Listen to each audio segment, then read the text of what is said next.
എനിക്ക് വിശക്കുന്നു. എനിക്ക് നിന്റെ തരാൻ ഈ തൊലി മാത്രമുള്ള നീയാ. പിന്നെ എന്നാ മോന് വേണ്ടേ? എനിക്ക് കഴിക്കാൻ മേടിച്ചിരുവോ? ഞാനല്ല പിന്നെ ആര്? എനിക്ക് അൽമന്തിയും കുൽഫാമും മേടിച്ചു തരുമോ?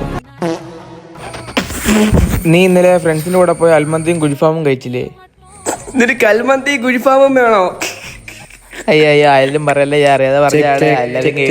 പ്രിയപ്പെട്ട നാട്ടുകാരെ, സുഹൃത്തുക്കളെ, സ്വദേശികളെ, അപ്പോൾ നമ്മുടെ കാഞ്ഞിരപ്പള്ളി മാക്സിന് സമീപം അൽമന്തി കുൽഫാം എന്ന പുതിയ സംരംഭം ആരംഭിച്ചിരിക്കുന്നു. അൽമന്തി